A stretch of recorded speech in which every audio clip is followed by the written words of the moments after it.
Alright guys, so let's start off with today's lecture. Today we'll be covering three topics. All three topics will be from the speaking section. The first topic that we're going to start off with is describe image. How many of you have given the exam before? 1, 2, 3, 4, 5, 6. So 6 of you have given the exam before. Now what about the rest? So do you guys know what describe image is? It's quite self-explanatory, right? As the name suggests, describe image. You'll get an image and then you have to describe it, all right? Now, this particular question is the third question of your speaking section. And in terms of the marking criteria, describe image is a core task. It does not give you marks to anything else but speaking. As you all know that there are multiple tasks and they give marks to other things as well. But describe image is the only thing that will not give you marks for anything else but speaking. All right, so for those of you who have not given the exam, this is exactly what the screen will look like. So you'll have an image on the left hand side and this is your progress bar which shows the time. All right, now what these times are and how many tasks you will get, this I will explain over here. So what you can expect from the describe image section is that before you answer, you will be given 25 seconds to look at the image. All right, so basically 25 seconds is your preparation time. So for those of you who have not given the exam before, this progress bar, if you look over here, it says current status beginning in 17 seconds, right? So basically, when it starts, it will say beginning in 25 seconds, all right? So that means that this is your preparation time. Once the preparation time finishes, this status will change into recording, and this progress bar will start filling in, all right? So regardless of what type of image you get, the preparation time will always stay as 25 seconds, okay? Once the 25 seconds lapse, the image will stay still in front of you. It's not going to disappear, but you will have 40 seconds to describe it, all right? Now, in terms of the time limitations, students often get nervous, okay? They find it a little bit difficult. If I give you 1 minute or maybe a minute and a half to look at the image, I'm sure most of you would be able to think on it and, you know, come up with some sort of strategy in order to talk about it. And you can be quite elaborate as well. But because of the 25-second time limit, and then you have to finish everything off in 40 seconds, makes the student a little bit nervous. So the question arises, how do we help out our students with these short time limits? So the way I'll be helping you out today is that I'll be providing you a set structure, all right? It'll be like a set template that will help you to describe all sorts of images within this specific time limit, okay? Now the number of questions that you get for describe image are 6 to 7. So 6 to 7 different types of images. Now these different types of images can include any type, like pie charts, bar charts, line graph, processes, charts, random images, and diagrams.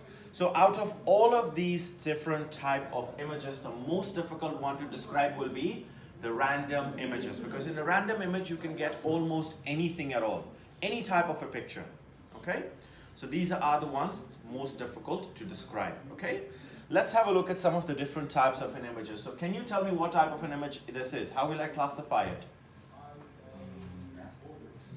Map. Yes, it's a map or a diagram, right? What about this? Flowchart. Flowchart. I'd rather say flowchart. What about this? Graph. Bar graph, to be specific, right? What about this? Random image. Absolutely correct. So what I see over here is just a picture of a tall building that is made out of blue glass, and I have to talk about it, all right? So these types of images can be quite difficult to describe. Now, I've been given 40 seconds, right? I can speak a lot probably on this image because it's got plenty of information on it, right? But what about this one? It has got no title, no numbers, no variables. So this is what it makes it the most difficult to describe. I got this one in mind. Yeah, just to share you a little bit of, just to share some of the very interesting responses that I've had over the time period for this particular image. So one student, I asked them, just describe it. So one of the students says, by the looks of this building, it looks like only office people or executive people can go in this building. I was like, okay, fair enough. It looks like a very corporate building. So this next student decided to say that by the quality of the picture, it looks like it was taken by an iPhone 7. So for some reason, the person sitting next to him decided to disagree and said, no, I think so, it was taken by a DSLR. All right, fine. Now, I don't know how the next one came. The girls might be able to answer this, but this particular person said that by the angle of the picture, it looks like it was taken by a female photographer. I have no idea how he came up with this one, but, well, it was some sort of, you know, elaborate description of this picture that, you know, how did he end up saying that? So, well, the point is that this is not what PSN is expecting, right? So you just can't go and sit there and say anything at all. Whatever you are saying, it has to be related to the image, all right? Something what is exactly pertaining out, not the quality, not the angle, but something more specific, okay? Reason being the markings, all right? You get specific marks for it. So let's have a look at the marking criteria. So for every describe image, you will have 15 marks. 15 marks for one describe image, okay? Now, these are divided into 3 parts: content, pronunciation, and fluency, okay? First off, the content. Now, the reason why I asked you to keep your stuff specific to the image is because of these marks, content. All right, so if I am saying something that is really not related to that image, will I really get good marks for the content? I don't think so. Because what is content? How do you describe content? What the image is comprising of, right? What the image comprises of, that is my content. So if I am off the image, or if I'm just, you know, opening up the first page of my passport and I'm reading out my biodata just to cover out the fluency part, I'm not going to get any marks for the content, okay? So have a look at the description. It says 5 marks if you describe all elements of the image and their relationships, possible development and conclusion or implications. Now, according to the score guide, you pretty much have to say each and everything about the image. But tell me something, I have got 40 seconds, so it's a limited time, right? I don't have infinite time, or I just can't take as much time as I want. So, if I have a pie chart that has got 8 categories in it, 8 different sections in it, would I be able to describe all of them within 40 seconds? That's not possible, right? So the question arises, how do I get these 5 marks for the content? What do I select? Okay, so the answer to this question is that if a pie chart has got 8 categories, so the way to dodge or the way to tackle the computer or the artificial intelligence is that first step, I'm going to identify all the categories. Now, when I say identifying, I'm just going to name them. Okay, nothing more. That's my first step. I'm just going to name them. Now, I've got 8 categories. Even if I'm like naming them with the names of the countries like Pakistan, Australia, America, England, Brazil, South Africa, it's going to take me a little bit of a while to say all of them, right? So the question arises, do I name all 8 of them or some of them? So the answer is, even if you have named more than 50% of them, that means at least half of them, you're still giving the computer an idea that you've thoroughly gone through it. Once you've named like 4, 5, 6 of them, you can just simply say, and so on, all right? Now the next step is to identify the most important information out of it. So what could be the most important information, right? It's a pie chart. I'm pretty sure there's going to be a very big chunk and there's going to be a very small chunk. So the most vital information in that pie chart will basically be that biggest chunk and that smallest chunk. So I'm going to extract those 2 figures out of it and I'm going to put it into my structure. So basically what it is giving the a picture to the computer is that I have thoroughly gone through my image. So basically I can easily secure these 5 marks for the content because I've already elaborated on all of the categories.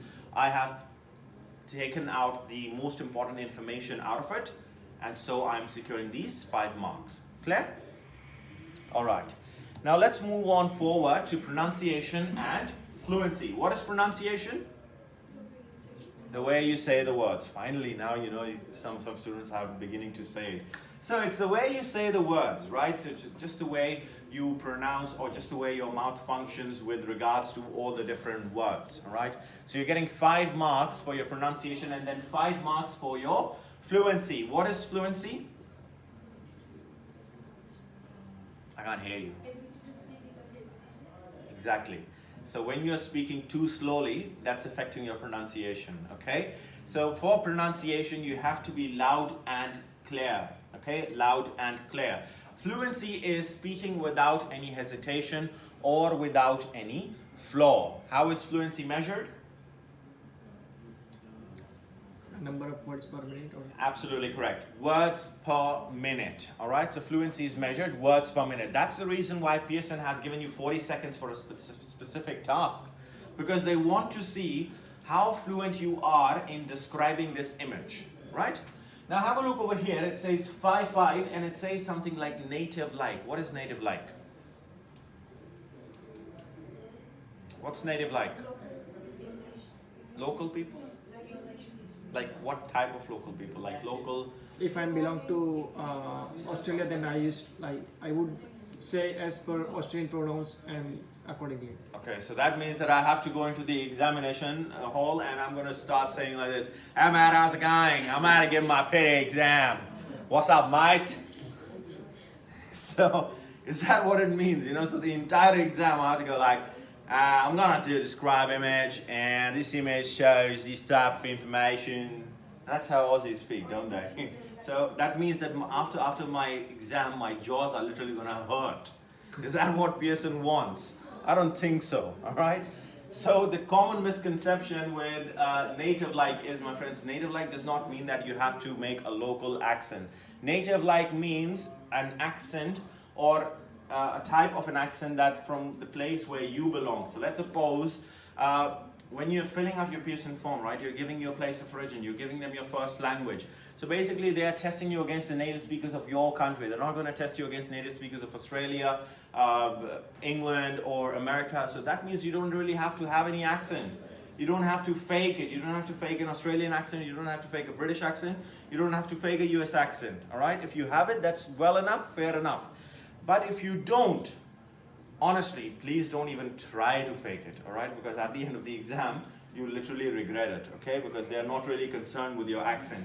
The only thing they want is how clear you sound in your own style. Clear? So no need to fake any accent. Clear? All right. Now let's move on with the answering techniques. Now first and foremost, please try to speak at a natural rate, not too fast, not too slow.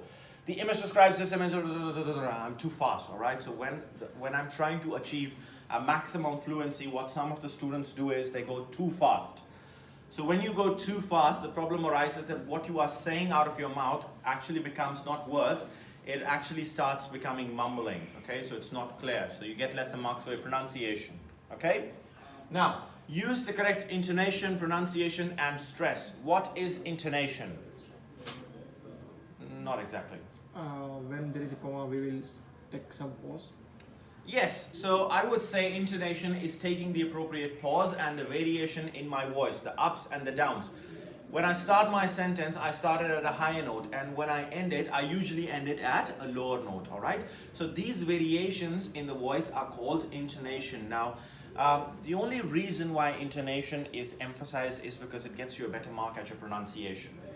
When you meet a friend, how do you meet them? An old best friend, you've seen them after like 2-3 weeks, you'll be like, "Hey, how's it going?" So what's that? That high pitch and that low pitch, what's it called? It's actually called intonation. So you're basically using it to express your emotions. If you're sitting in an IELTS exam, I'm sure each and every one would answer with the best possible way. Why? Reason being that there's a person sitting in front of me, so I basically want to use these emotions so that I can transfer my message as clearly as possible. But when it comes down to PTE, most of the students forget that they actually have to use those emotions, all right? So what they'll do is they'll sit like a robot and they'll start reading like, "Try speaking at a natural rate, confidently, use correct intonation, pronunciation, and stress under time conditions." That's how they'll start reading. Why? It's a computer, it doesn't have any feelings? Okay, fair enough. Sorry, I don't care about you. So, intonation actually helps you to get your message across clearly, okay? Now what about stress? What is stress? Stress on the words like, for example, So you hammer them? no. Or the other type of a stress? Meaning like hot, something you want to say something. I can't explain, but Okay. So in other words, basically, not in literal terms, but in in a different kind of a scenario, you're actually trying to hammer a word. See, when you're angry, you stress on certain words, like you want to hammer it. So basically, just to give you an example, if this friend gentleman is angry on one of his friends, or this gentleman, and he wants to punch him, how's he going to say to him, I'm going to punch you in the face? Is he going to say it like this? Or is he going to say it like this? I'm going to punch you in the face.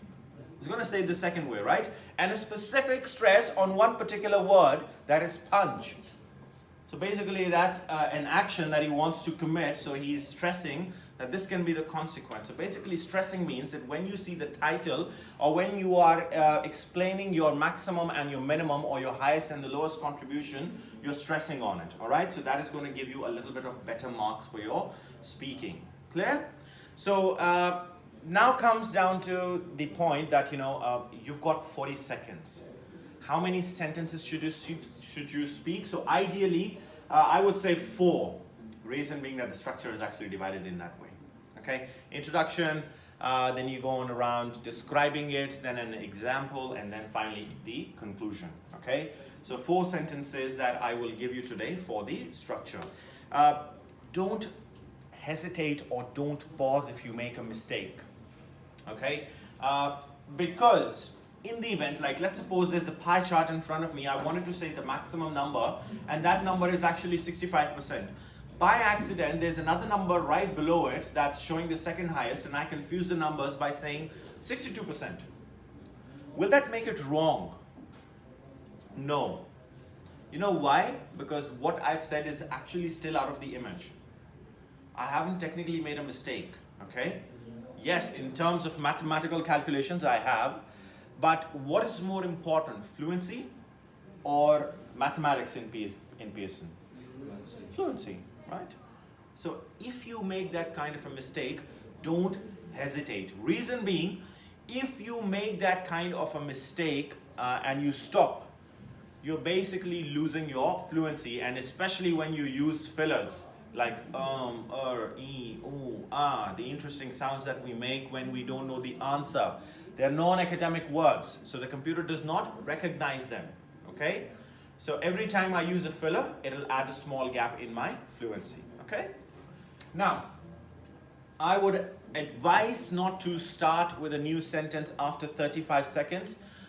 Reason being that it's very difficult to complete a full-fledged sentence within 5 seconds, all right? So you might as well want to save your breath, so just simply press next and move on, okay? Conclusion is mandatory, reason being because the structure that I'm going to give you today, it is going to have the conclusion. So your conclusion part is going to be the longest one. And it's going to cover any of the fluency flaws that you might have in the first 3 sentences. Got it? And last but not the least, please do not try to analyze the image. Oh, why isn't this making any sense? How many of you are in the Telegram group? I'm sure all of you should be. Why aren't you guys in the Telegram group? Okay. So, yesterday I posted a tip regarding speaking. How many of you actually saw it?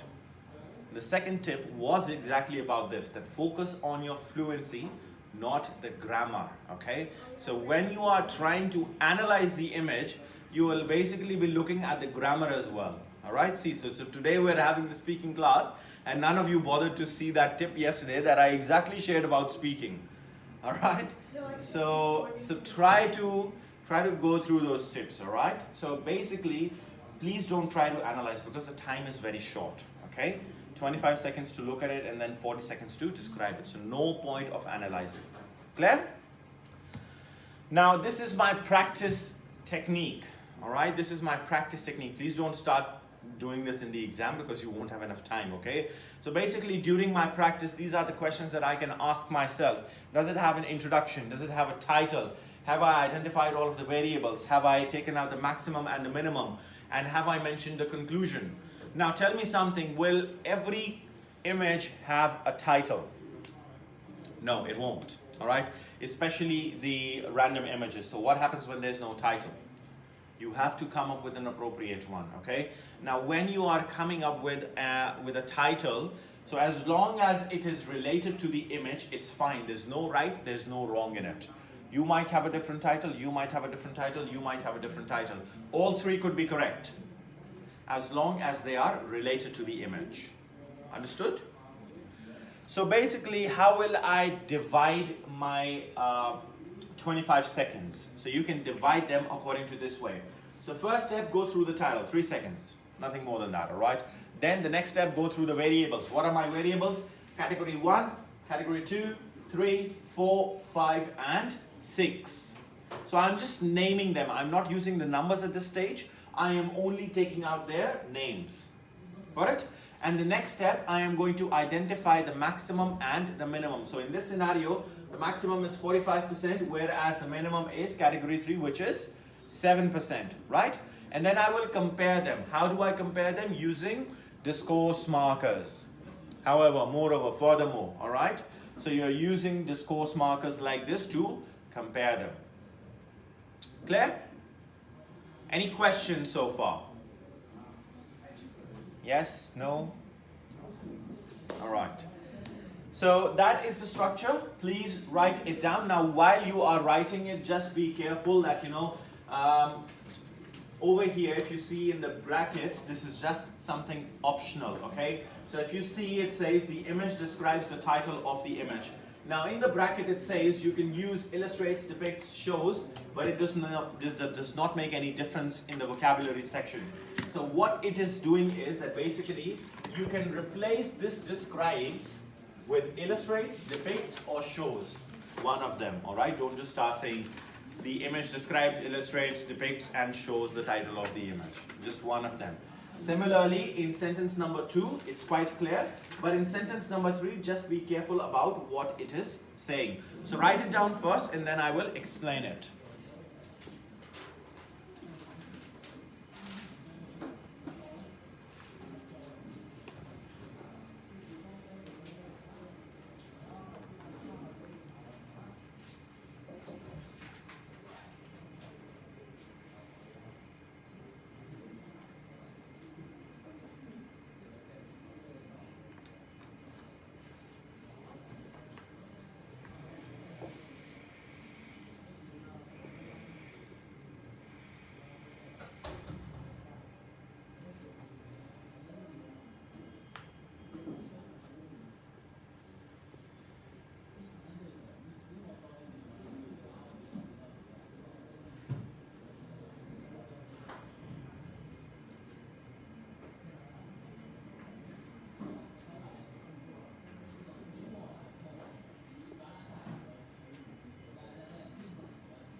All right, written. Oh, some of you are still writing it. Very slow at writing.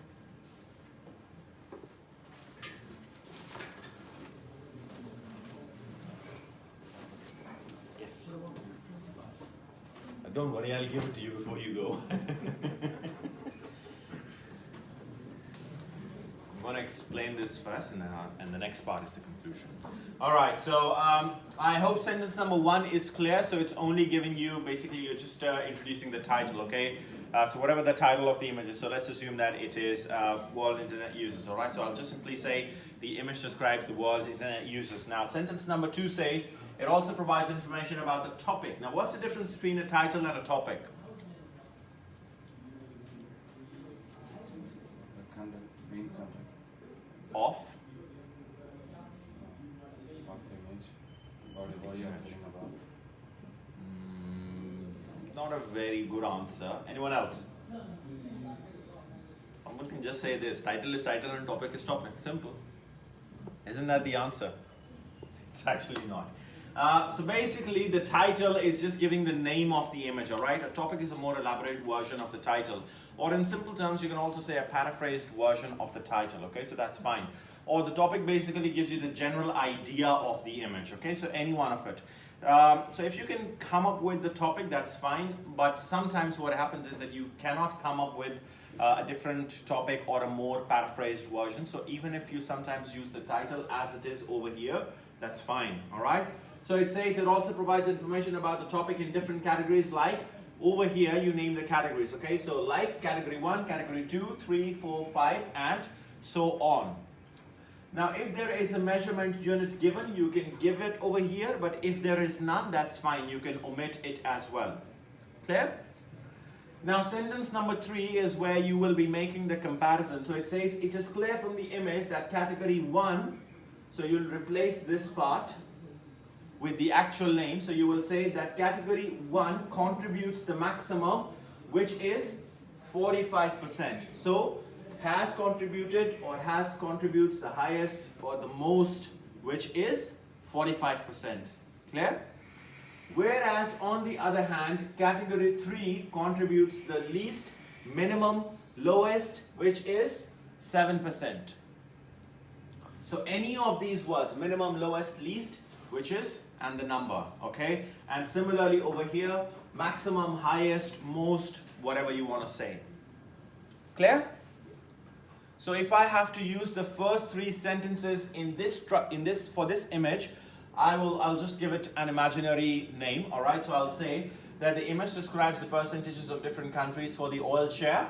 It also provides information about the oil sharing in different categories such as category 1, category 2, category 3, category 4 and so on. It is clear from the image that category 1 contributes the maximum, which is 45%, whereas on the other hand, category 3 contributes the minimum, which is 7%. Clear? So you can assume the topic. Well, it's not here, so obviously I'm just giving it an imaginary title, right? So it does not give me any name either, so I just came up with one. So that's fine. So if it does not give you any information at all, that what's it about, you can actually give a title from your own side as well, that's fine. So as long as, reason being that you're just basically helping yourself to describe it in a more better way. Clear? Any question with the first 3 sentences? None? All right, let's move on to the conclusion. So this is the conclusion. So write it down, please.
that name any two categories. So the two categories the same, but I'm just going to explain it. All right. Now, the conclusion says, after analyzing whatever the title of the image is, so let's assume it's like World Internet Users, so I can say, after analyzing the World Internet Users, it can be concluded that this image is showing crucial information, strongly supported by important facts and figures, having great impact of or on, depending on the grammatical sense. And over here, you name any two categories. Now, these two categories can be the very same that you have used for your maximum and minimum, or it can be two different categories from the image. Does not matter. Whatever you want to use over here, this is completely your choice. Understood? So as I said, that the conclusion will be the longest part of the structure, so you can see it for yourself that it has got the maximum number of words. So basically the aim of the conclusion is to cover any fluency flaws that you have had throughout the image. Clear? Is the structure clear? Any questions with the structure? Yes or no? Now for the practice, it is extremely essential that you know what the structure is, because if you are not good with the structure, you're still going to be at the same place. Reason being that you're not just struggling with the image itself, you're struggling with the structure as well. Okay? So in order to gain that appropriate fluency or the proper fluency, it is very important for you to know what the structure is. So my advice to you would be, please memorize the structure, which anyway we're going to do right now. I'm going to give you 5 minutes. I'm not going to give you the entire day. So what I'm going to do is I'm going to give you 5 minutes to try and memorize as much as possible, because reason being that we're going to use the structure in our class practice today. Okay? So I need you to try and memorize the structure as much as you can. Now, some students say that they are not comfortable with the structure, or they don't want to use it, or they have a different structure. Now, I'm not going to impose this at you, but the only reason why I'm giving this to you is to help you out with your fluency. Okay? Because the most important part for speaking is fluency. Without fluency, you cannot get your score. Now, if you prove to me that you are good enough without the structure, or you can actually give me a 90 fluency without using a structure, I'm absolutely fine. I'm not going to impose it on you. But if you're not, then I would strictly advise you to adhere to the structure. Clear? All right. 5 minutes. Memorize it.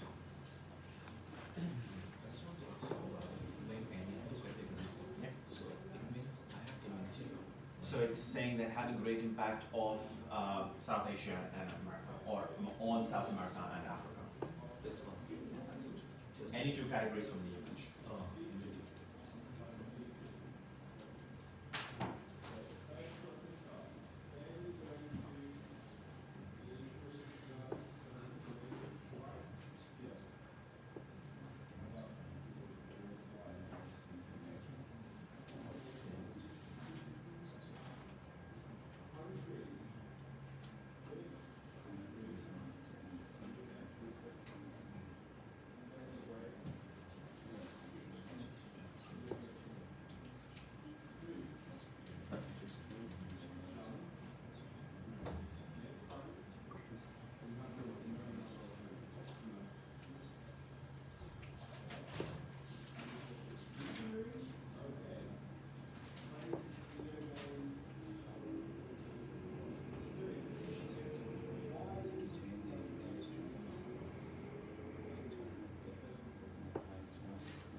Hands anyone if anyone has memorized. Yes or no? No one. Wow. One, quick. 2 more minutes.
Alright guys, time's up. Can't really give you the entire session to memorize this structure. Alright, so what we'll do is we'll start off with the practice, okay? So slowly you'll understand each and everything about it, alright? So let's start off with the very first one. So I'll zoom this in a bit so that it's clear to everyone. Alright, can everyone see it? Okay, 25 seconds and your time starts now. So I'm going to pick randomly people to describe it.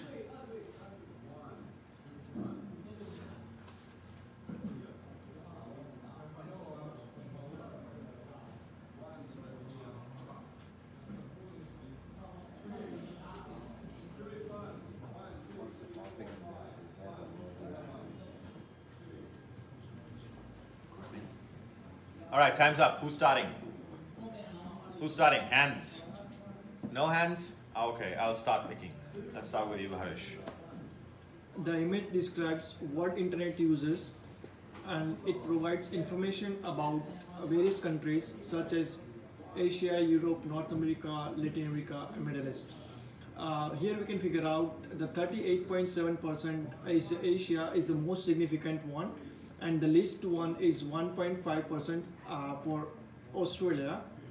So here we can figure out like number of users are increasing as the area according to the time and number of countries. So as we can conclude it from the pie chart, we can see the most significant is Asia one and the least significant was Middle East. Fluency. I'm not really concerned about the content over here right now. It's fluency, so your fluency was quite low. So that means you need to use the structure a little bit more, alright? Okay, yes, how about you, my friend?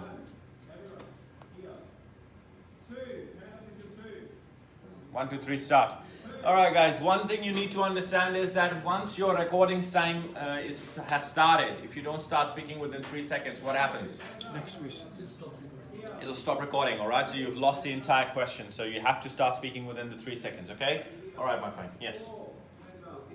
The bar graph describes the word internet users, and it is clear from the it provides information about the person who use the internet with different countries like the Asia, Europe, Latin America, and so on. It is clear from the image that Asia has the maximum contribution with 38.7%, and Australia has the minimum contribution with 1.5%. After analyzing the image, it can be concluded that this image is showing crucial information strongly supported by the important facts and figures having great impact of Asia and Australia. Okay, not bad. Fair enough. The given pie chart describes the world internet users. It also provides information about the internet users over other countries like over the Come on. about different Why did you stop? Okay. You forgot the structure. That's all right. Yes, my friend. The image depicts world internet users. It also provides information about the internet users in different categories like Asia, Europe, North America, Latin America, Africa, and Middle East, and so on. It is clear from the image that Latin America has contributed the maximum, which is 38.7%, and Europe the least, which contributes the least, which is 26.4%. After analyzing the image, it can be concluded that world internet users is showing crucial information strongly supported by important facts and figures having great impact of Latin America and Europe. Okay. Yes. Good fluency. Just a slight bit of hesitation, but good. Yes. The image describes world internet users. It also provides information about the nation around the world. Asian 38%, and Europe 26, North America 18, and then Latin America 9.6, and then the other. And so it's the maximum contribute is the Asia 38.7, and then whereas the minimum contribute is Oceania and Australia. After analyzing the world internet users, it can be concluded that image showing crucial information strongly provides the important fact that figure having the impact that Asian and Ocean Australia. Asian and ocean. Ocean. Okay, that was something very interesting. Okay, let's go through this image. Do we have a title? Yes. What is it? World internet users. What are my categories? Asia, Europe, North America, Latin America, Africa, Middle East, and Oceania/Australia. Now, if you see over here, I've got an option, right? So which one will I pick? Australia. Why? Because it's easier to pronounce. It's easier to pronounce, right? So why do I have to confuse myself with something difficult? So if you have an option, always go with the easier one, all right? Now, what's my maximum? Asia, which is 38.7%. What's my minimum? Australia, which is 1.5%. Do I have everything that I need? Yes? So can I put this into the structure? So when I'm putting this into the structure, my response should be something like this. The image describes the world internet users. It also provides information about the internet users in different continents such as Asia, Europe, North America, Latin America, Africa, Middle East, and Australia. It is clear from the image that the maximum contribution has been done by Asia, which is 38.7%, whereas the least contribution has been done by Australia, which is 1.5%. After analyzing the world internet users, it can be concluded that this image is showing crucial information strongly supported by important facts and figures, having great impact on Asia and Australia. Is that a normal pace or fast pace you talk about? That's my normal pace. I can go faster than this. Okay, that's my normal pace that I will use in the exam. And I can assure you I'll finish before 40 seconds. Okay, this is my normal pace. Now, if I find that I am running short of time, I can delete some part of it, but most of the times I will have enough time. See, I've given the exam multiple times, and this is what I've come across. I will probably add up one extra sentence with the third sentence as well. So even though I've just mentioned one category, but I'm pretty sure I'll still have enough time with this type of a fluency to add in another sentence saying that furthermore it could also be seen that Europe has got 26.4%, whereas Middle East has only got 2.5%. With this type of a fluency, once you are ready, you will have enough time to actually incorporate even more content. Clear? Any questions with this image? Yes or no? No? All right, let's move on to the next one. 25 seconds and your time starts now.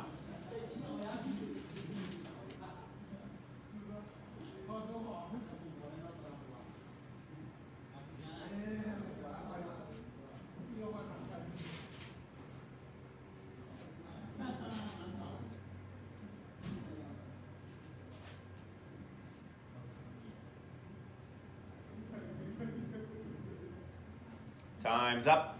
Who's starting? The image describes reasons for no longer attending the school. Here we can see the two categories, male and female. As we compare male and female here, the complete study is 60% from the male part, and from the female part it's 65%. Whereas as we compare the illness, then we can see the least illness is in the male and the more in the female. So if we compare both of them with obtained employment versus the study, then the male one got 25% as compared to female that got 12%. As we can conclude it from the image is the other ratio of male and female is different, and the male is the most significant. All right, not a bad attempt. Yes, how are you, my friend? The image describes the reason for no longer attending schools. It also provides information about the reason of not attending schools among males and females in percentage. It is clear that from the image that the main reason for not attending school is completed study, and the one contributed least is illness. After analyzing the image,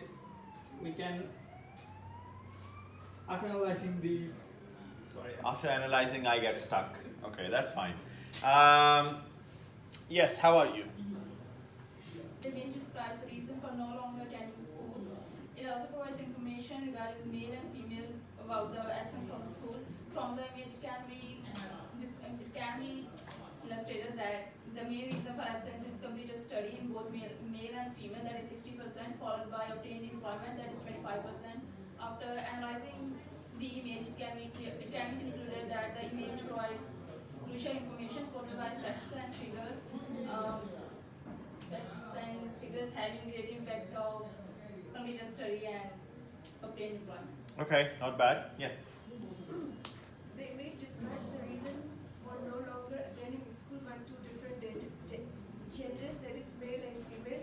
It can be clearly seen from the image that the percentage of the females are higher than the male, 65% followed by 60% by males who completed studies.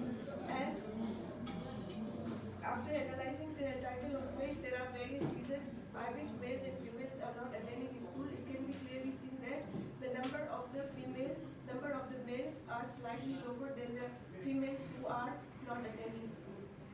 I think you probably mixed up the structure a little bit. You also said after analyzing the title. I'm quite surprised. How will you analyze the title of the image? But that's all right. We all make mistakes. Yes, my friend. The image describes the reason for no longer attending school by different gender, male and female. Possibly considering the male, they completed around 60% of their studies. On the other hand, the female completed around 65% of the study. After analyzing the image, you can comprise that around 25% of the male obtain employment, and whereas the females obtain around 12%. Not a very elaborate answer. That's very slow, and your voice is too soft, my friend. I think she has got a stronger voice than yours. So you need to be louder and more clearer, okay? All right, let's go through this image. Does it have a title? Yes, what is it? Reasons for no longer attending school, right? What are my different categories? What are my subcategories? So male and female, and the subcategories are completed study, personal or family, illness, other, and obtained employment. Now, if you have a look at for both the pie charts, they're actually the same for each and every one. So that means I don't really have to go in different dimensions in order to describe this image. Now, whenever you get two pie charts or you get a a bar graph mixed with a line graph, always try to merge the content or try to group it together under one category. Now if you have a look over here, for both males and females, if you have a look, completed study has contributed the maximum, right? 60% and 65%. So is it possible for me to group them together in order to save my time and the word clutter as well, right? And similarly, if you look at the illness part, for both of them, again they are contributing the least. So that means I can group this information together as well in order to say it more efficiently. So have a look over here now.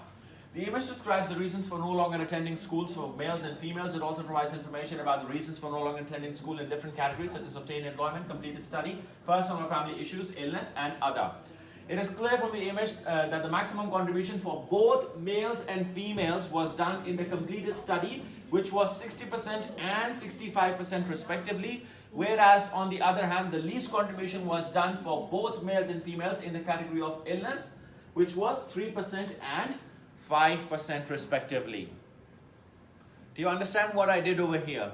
I've basically covered both the parts in a single sentence. By grouping it all together, I've not just saved my time, I've also saved my energy for describing it.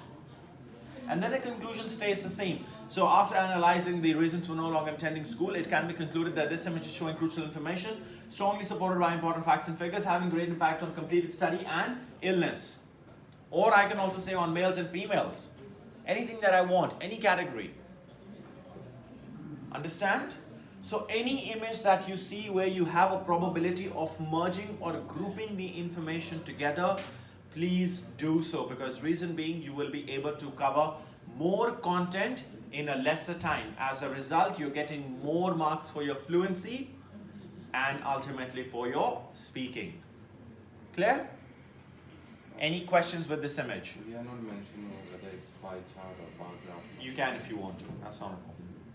So instead of image, we can say the pie chart is correct. You can. Any other question? Since it is 60% in male and for female it's 65, can we group it as above 60%? You can, but I'm just being more specific. Any other question? All right, let's move on to the next one. Now, as I told you that you will get different types of images, so this is one different type of an image. It is called a life cycle. Now, for life cycle and the processes, we will slightly alter the structure, but only in one sentence. And that alteration will be where I say it is clear from the image that the maximum contribution, so I'm basically going to replace the maximum with the starting point and the least with the ending point. So instead of saying the image, it is clear from the image the maximum contribution, I will say it is clear from the image that the starting point of the life cycle is X, whereas on the other hand, the ending point of the life cycle is Y. Understood? So that is the only small modification that I'm going to do in terms of life cycles and processes, okay? Because it is very rare that you will have a maximum and a minimum for life cycles and processes. Clear? The sequence for the life cycles. So I'm just going to replace the maximum and the minimum with the starting and the ending point. Okay? All right.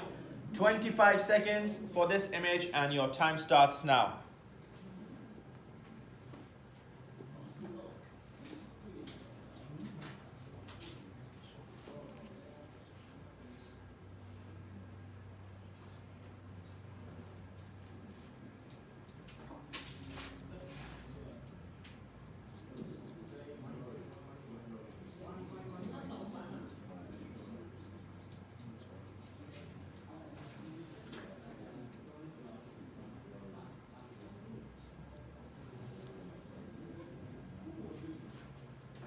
All right, time's up. Who's starting?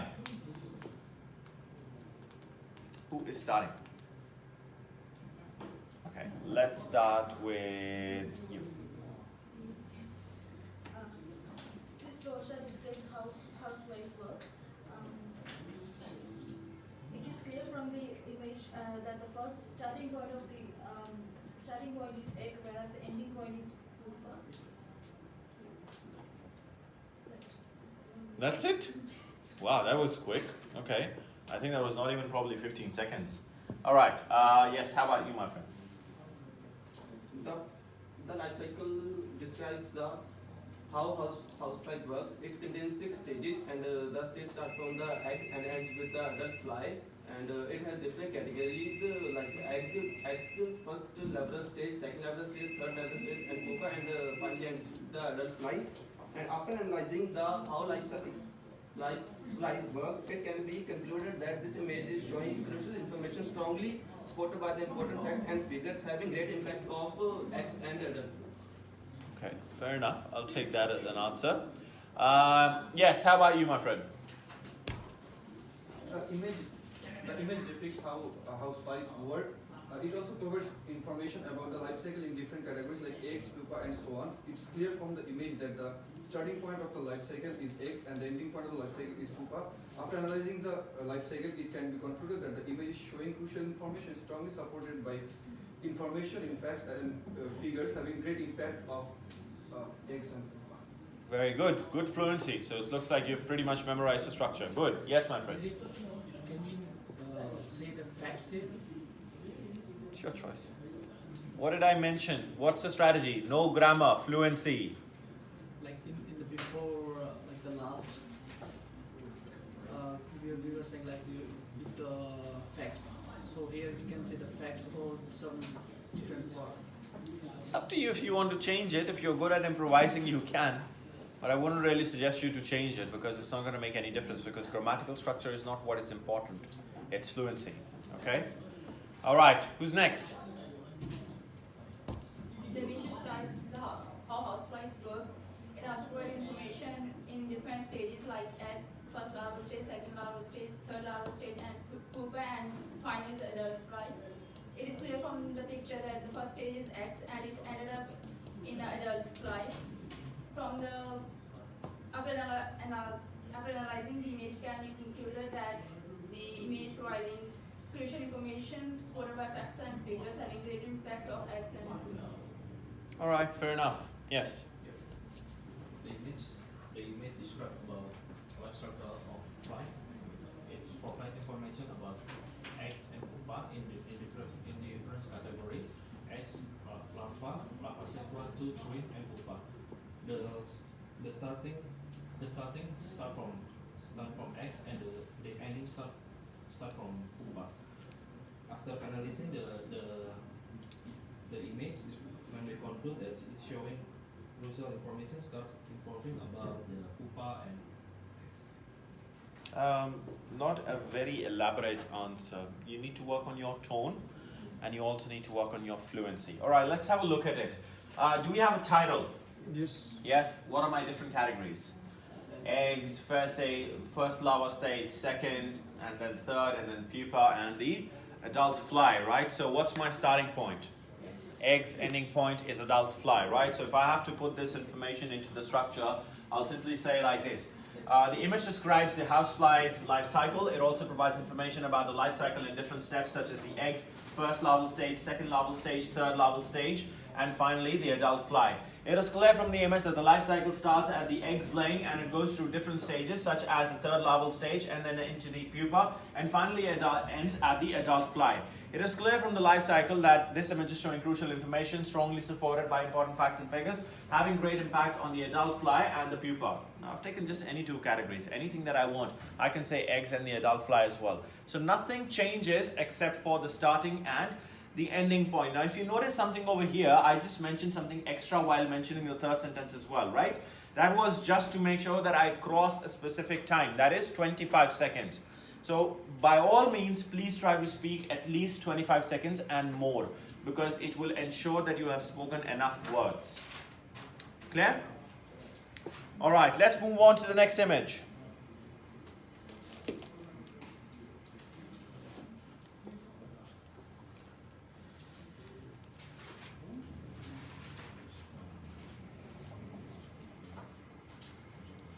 All right, 25 seconds and your time starts now.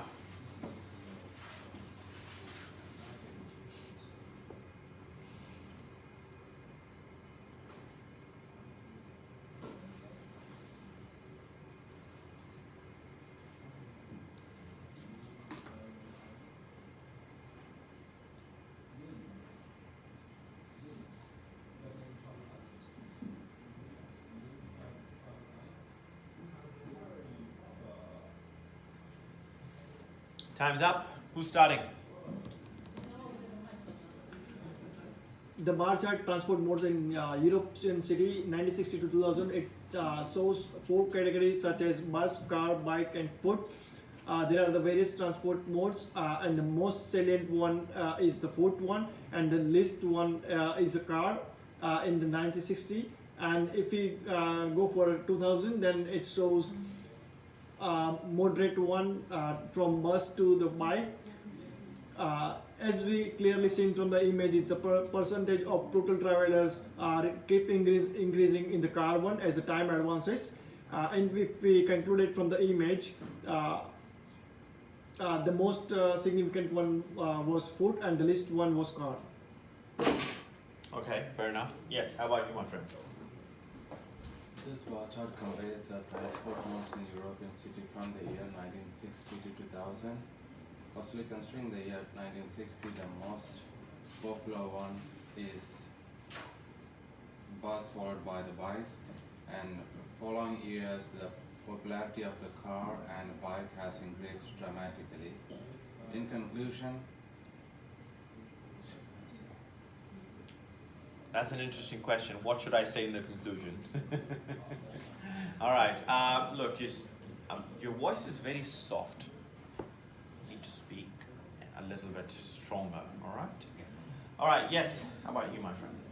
The image describes the transport mode in European cities between 1960 to 2000. It also provides information about the mode of transport such as bus, car, bike, footpath between 1960 to 2000. It is clear from the image that in year 2000 people spend the highest contribution is with the car, which is about 25%, and the least contribution is with the bike, which is about 5%. After analyzing the image, it can be concluded that people are using car as their mode of transport. Okay, fair enough. Yes. How about you? No. Him. Why not? What? I'll do it later. You'll do it later. When? One day before the exam? Good luck. Yes.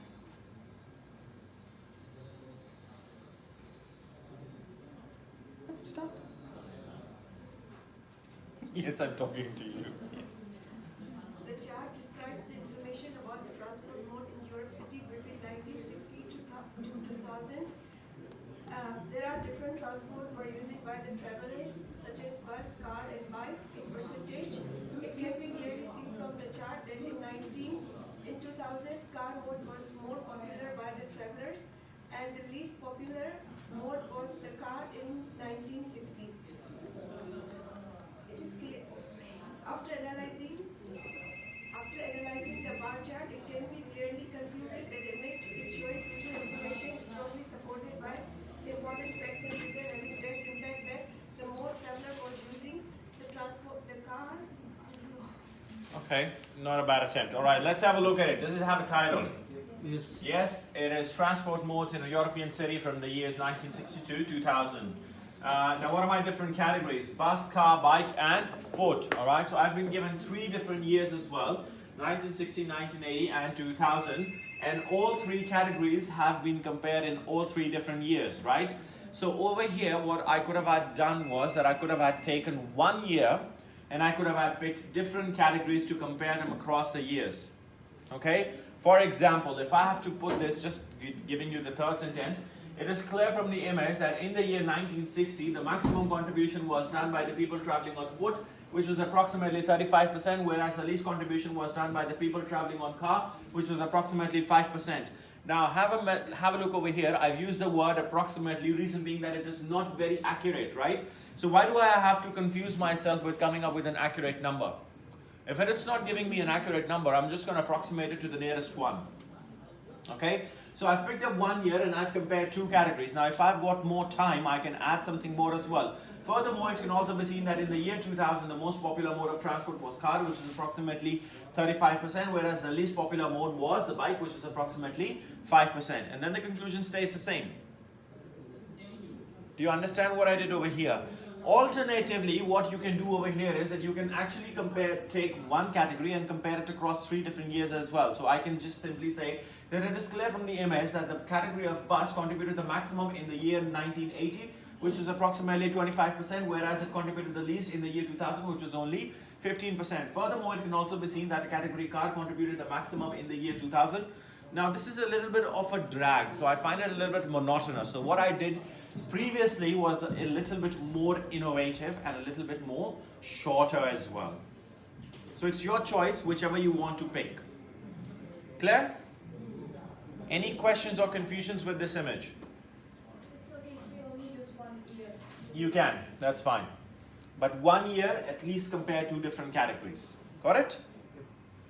Alright, let's move on to the next one. 25 seconds and your time starts now.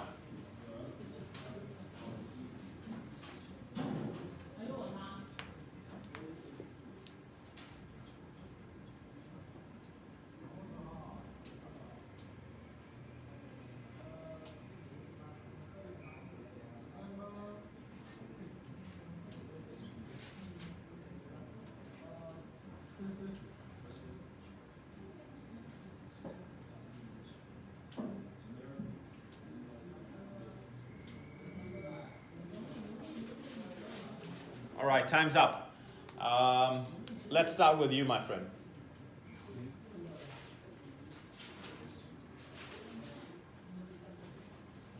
The image depicts drinking habits by age in the US. It also provides information about the different age groups like 16 to 24, 25 to 34, 35 to 44, and so on.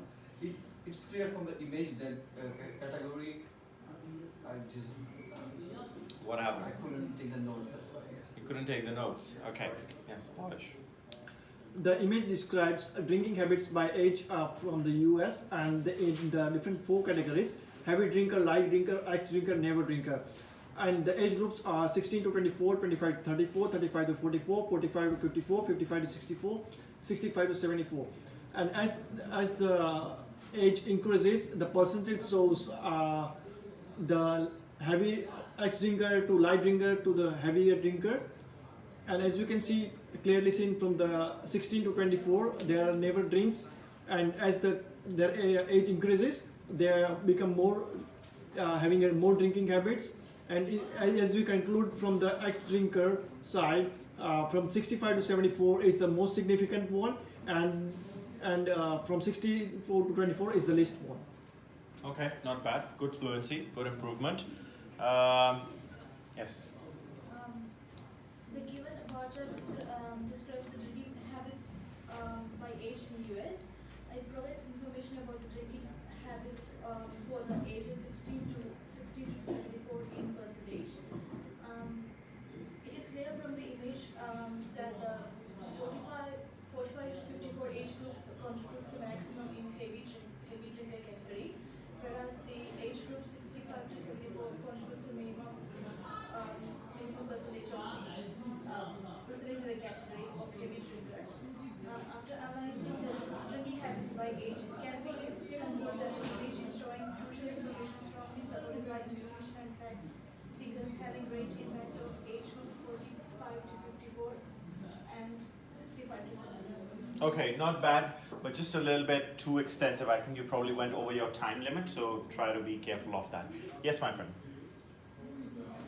The image describes the drinking habit by age in the US. There are main 4 categories like the heavy drinkers, light drinkers, ex-drinkers, and never drinkers. It is clear from the image that in the age group 60 to 24, there are maximum number of people who are never drinker, and there are least number of people who are ex-drinkers. And in the age group of 65 to 74, there are maximum number of ex-drinkers. And after analyzing the drinking habit by age, it can be concluded that the image is showing crucial information strongly supported by the important facts and figures having great impact of never drinkers and ex-drinkers.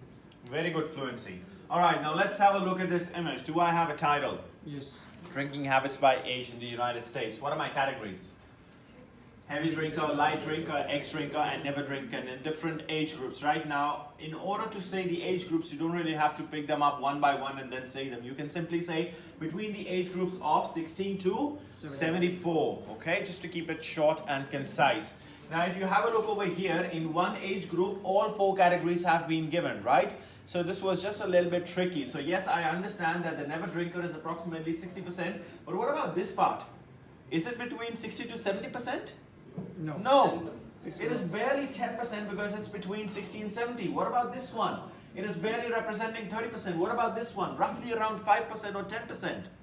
So it's the same with all the different categories. So if I had to pick my maximum and a minimum, I could have had picked from one of this group.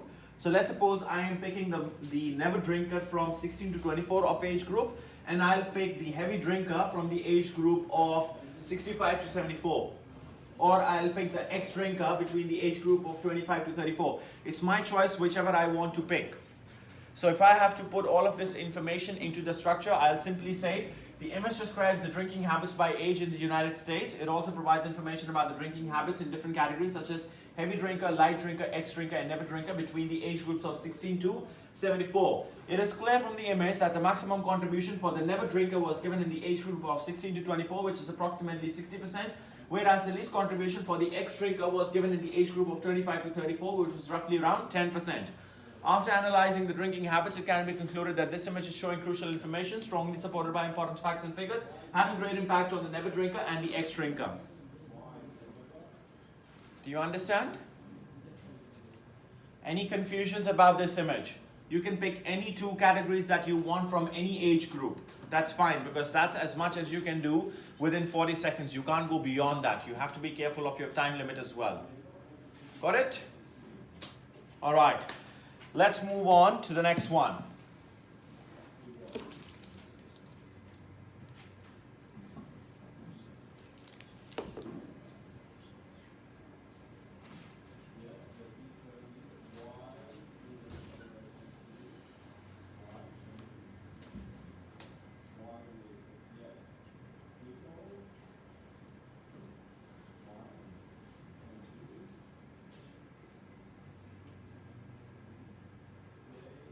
Time's up. This image describes weather of South Australia. It also provides information about rainfall and the temperature in different categories since January until December. It's clear that the maximum category is on August, the highest temperature on August, and then the minimum categories is on August for the minimum temperature. After analyzing the weather of South Australia, or South Asia, it can be concluded that the image showing crucial information strongly supported by the important fact and figure having great impact of temperature and rainfall. Okay, not bad. The content was alright, but just focus more on your fluency, okay? Yes, my friend. This image represents the weather of South Asia throughout the year. Firstly, considering the rainfall, the maximum rainfall is received during the month of October, followed by September, and the least rainfall is received during the month of March, followed by April. While considering the temperature, it reaches maximum during the month of August and July, and reaches a minimum during the month of December and January. In conclusion, the rainfall is very high during the month of October. Okay, not bad. At least better than the previous one. Yes. The image describes the weather of South Asia. It's also providing information about rainfall, maximum temperature, average temperature, and minimum temperature during the month from January to December. It is clear from the image that it received maximum rainfall in October, which is about approximately 150 millimeter, whereas it received on the other hand, it received the minimum rainfall in the month of March, which is about 75%. After analyzing the image, it can be concluded that the image is showing crucial information strongly supported by important facts and figures having great impact of rainfall and temperature. Much better. Good improvement. Yes. There's no one sitting behind you. Difficulty with this? Okay, all right. Yes. The image shows the weather of South Asia. It also provides information regarding the rainfall, maximum temperature, average temperature, and minimum temperature with the rainfall. From the image, it is clear that the maximum rainfall was observed in the month of October with an average temperature of below 40 degrees Celsius, while the minimum rainfall was in the month of March with a minimum temperature of around 2 degrees Celsius. After analyzing the image, it can be concluded that the image provides crucial information about the weather of South Asia by supporting facts and figures. Fair enough. You messed up with the conclusion, but that's all right. At least you maintained it. Yes, my friend. The image depicts weather of South Asia. It also provides information about the rainfall in different categories like January, February, March, and so on. It is clear from the image that rainfall is maximum in October, which is approximately 140 mm, and it is least in September, which is 138 mm. After analyzing the line chart, it can be concluded that the image is showing crucial information strongly supported by important facts and figures having great impact of rainfall in September and October. Okay, fair enough. All right, let's go through this image. What's my title? Weather of South Asia. What are my different categories? Temperature and rainfall. Now, please, when you are mentioning the temperature or the rainfall, don't say mm, all right? Or don't say degrees C, all right? It's millimeters and degrees Celsius, all right? Because the computer won't understand what is mm or what is degrees C. Clear? Now, in months from January to December. Now, if you were getting confused with these three lines, then it's just a variation of the temperature. Why was it confusing? All right, you just had to pick up the maximum temperature from somewhere here and the minimum temperature from somewhere here. That's it. Nothing more than that, okay? And you had to pick the different rainfalls, all right? So I can clearly see that the maximum rainfall was in October and the least was in the month of March. That's it. What was so difficult about it? So if I have to put this information into the structure, I'll say that the image describes the weather of South Asia. It also provides information about the weather in different categories such as the rainfall in millimeters and temperature in Celsius. It is clear from the image that the maximum rain was observed in the month of October, which is approximately 136 millimeters, whereas the least was recorded in the month of March, which was approximately 68 millimeters. Furthermore, it can also be seen that the maximum temperature was observed in the month of July, which is approximately 26 degrees Celsius, whereas the least temperature was observed in the month of January, which was around -2 degrees Celsius. After analyzing the temperature and the weather fall, it can be concluded that this image is showing crucial information, strongly supported by important facts and figures, having great impact on the rainfall and the temperature. Clear? Any questions? Yes. So if you choose to talk about, say, rainfall and temperature, you have to like an additional line. So what's the chance of going over 40 seconds? Depends on your fluency. So if I'm not sure, like if I can cover that or not, Skip it. Can I just talk about one portion? You can. That's fine. You can. All right. Okay. Now let's have a look at a very interesting image,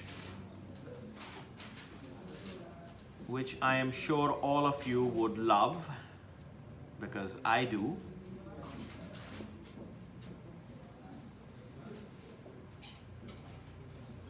All right, 25 seconds and describe this.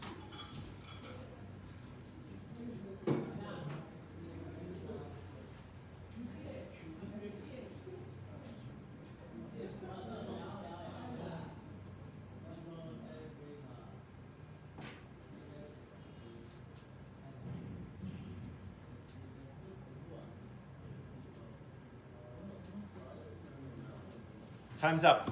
Who's starting? Yes. The image describes a forest in. Can I start one more time? Yes, you know how you can actually restart in the exam as well. You know how? There's a secret to it. You want to know the secret? The next question. Yes. The secret is by paying $330. Okay? You can actually redo the entire test. All right? Okay, start again. The image describes a bridge in a forest in which there is no center support from the bridge, and the bridge is quite shorter than we expect basically in the forest. we can see lots of greeneries around the forest, and there are no animals around that. So we can conclude that it's a very peaceful forest. Very peaceful forest. Okay. How do you know there's a snake not hiding behind the bush? All right. I said animals, but not insect. I like the description. Okay. All right. Who's next? Hands, please. Who's next? Yes. The image describes a wooden bridge which is made of wood, with the help of wood and rope, and it seems to be very old, and it is nearly 100 meters long, and there are a number of plants and greeneries around the wooden bridge, and from the image it can be described that there is mainly the Did you actually measure the bridge? It's 100-meter long? that's why I say approximately. Okay. It's a good way, you know. I'll actually try and struggle to find out where is the measurement on the bridge. Okay, who's next? Who's next? But it was at least fluent, so not bad. Not bad at all. Okay, who's next? Come on, hands please. This image represents a hanging bridge which connects between two areas, and beneath there is a river.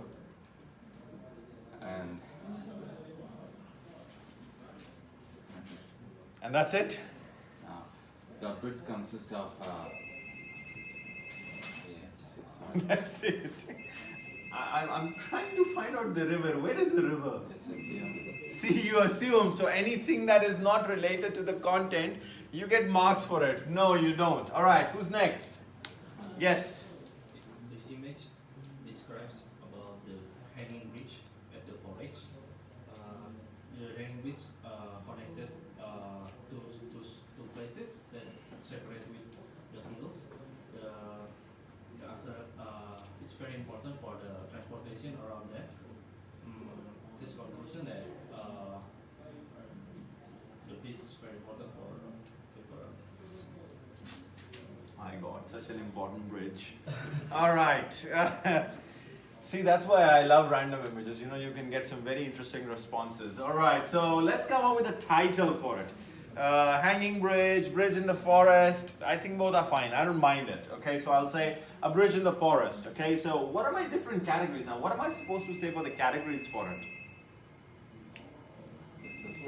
Basically, I'm just going to extract whatever I see from the image. All right, so I'm going to still use the structure to describe it. All right, so I'll simply say that it also provides information about the bridge in different categories, such as the bridge itself, the ropes from which it's suspended, and the forest surrounding it, or the greenery from which it is surrounded. All right, so these are my different categories. So basically, I've only taken what I see in the image. Now for the maximum and the minimum.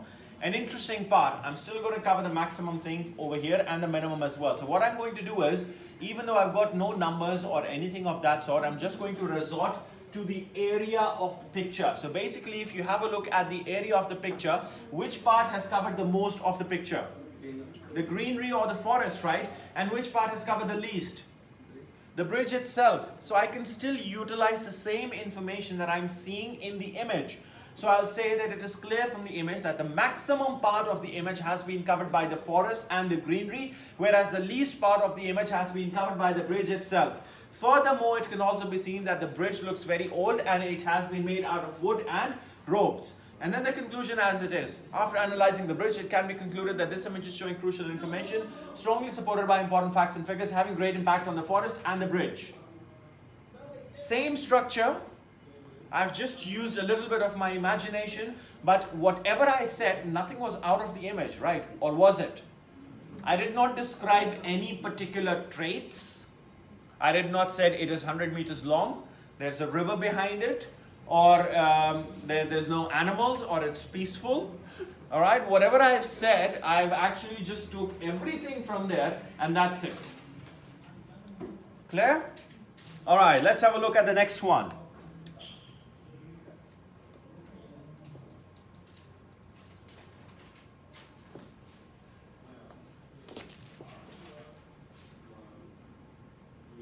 All right, there you go. 25 seconds.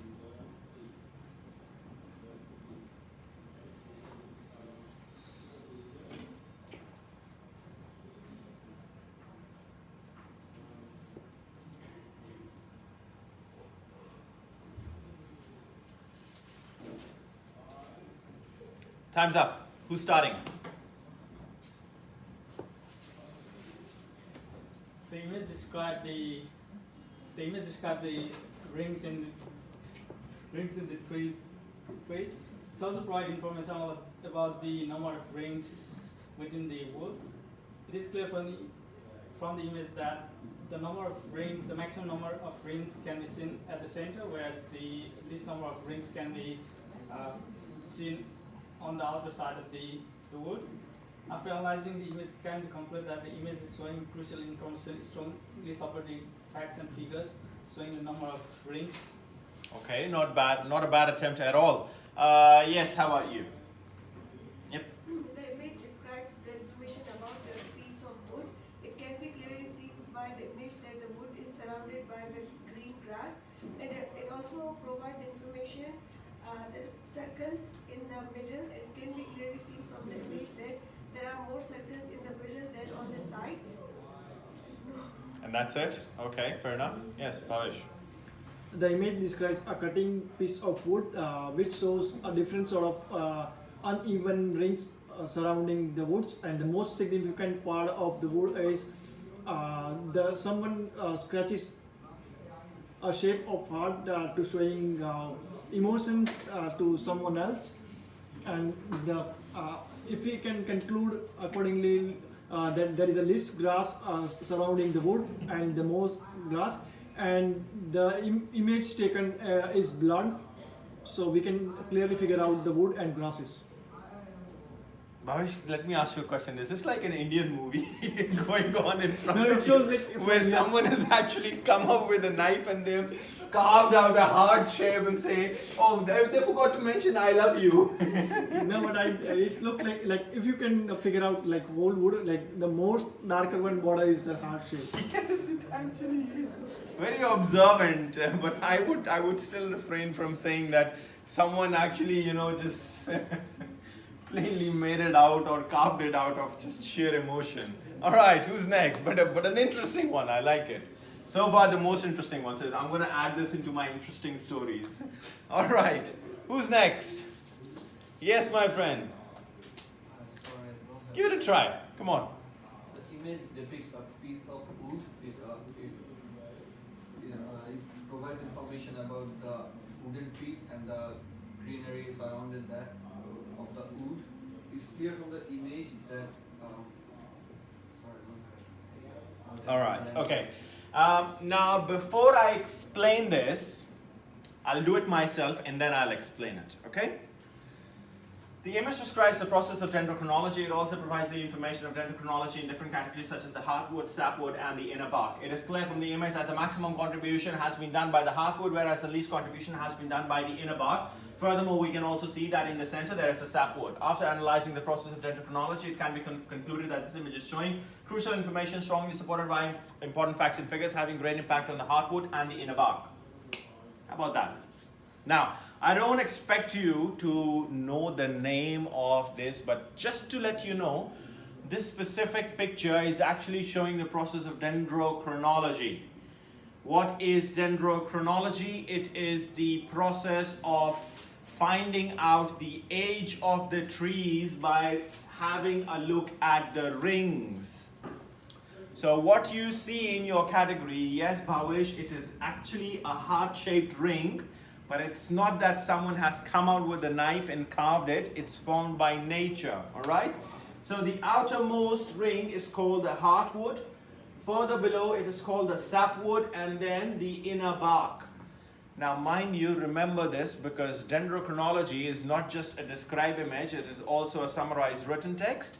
It is also a summarized spoken text. And I think it was also a fill in the blank as well. Oh, yes, it was. Okay?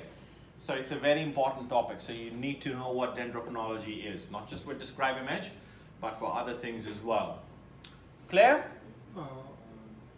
Can you please one more time, like three part of Heartwood, sapwood, inner bark. Clear?